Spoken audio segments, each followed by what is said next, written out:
Hello दोस्तों, आज की कहानी है स्वर्ग या नर्क। चलते हैं कहानी की ओर। ये कहानी है एक साधु और नर्तकी की।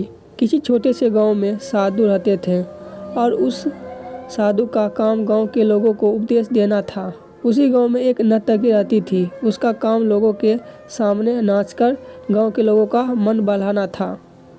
एक दिन गांव में कुछ कुदरती आपदा आ गई और ये साधु और नर्तकी दोनों उस कुदरती आपदा में मर गए। मरने के बाद जब ये दोनों यमलोक पहुंचते हैं तब उनके कर्मों और उनके पीछे छिपी भावनाओं के आधार पर इन दोनों को स्वर्ग या नरक में भेजने की बात होती है। साधु को खुद को स्वर्ग में ही आश्रय मिलेगा, इस बात का अंदाजा था। दूसरी तरफ नर्तकी के दिमाग में ऐसा कुछ भी नहीं था। उसे तो सिर्फ फैसले का इंतजार था। तभी घोषणा होती है कि नर्तकी को स्वर्ग दिया जाता है और साधु को नर्क। इस फैसले को सुनते ही साधु यमराज पर बहुत चिल्लाते हैं और उससे क्रोधित होकर पूछते हैं कि यह कैसा न्याय है। महाराज, मैंने अपनी सारी ज़िंदगी लोगों को उपदेश देने में बिता दी और मेरे नसीब में नर्क, जबकि ये नर्तकी जीवन भर लोगों को लुभाने के लिए नाचती रही और इसे स्वर्ग दिया जा रहा है। ऐसा क्यों? मेरे साथ ये अन्याय क्यों?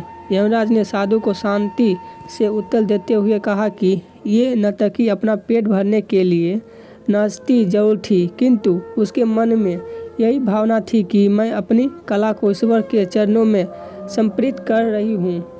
जबकि तुम लोगों को उपदेश देते हुए भी यह सोचते थे कि काश तुम्हें भी नर्तकी का नाच देखने को मिल जाए। यमराज ने साधु से ये भी कहा कि तुम ईश्वर के इस महत्वपूर्ण संदेश को भूल गए कि इंसान के कर्म से अधिक कर्म करने के पीछे की भावनाएं मायने रखती है और तुम्हें इस कर्म के पीछे की भावनाओं के हिसाब से ही तुम्हें नर्क मिला है। इस कहानी से हमें यही सीख मिलती है कि हम चाहे कोई भी काम करें, पर हमारी उस काम करने के पीछे की नीयत साफ होनी चाहिए। अगर हमारी नीयत साफ नहीं होती है तो हमें दिखने में भले लगने वाले काम भी पुरुष की जगह पर पाप का ही भागी बना देते हैं।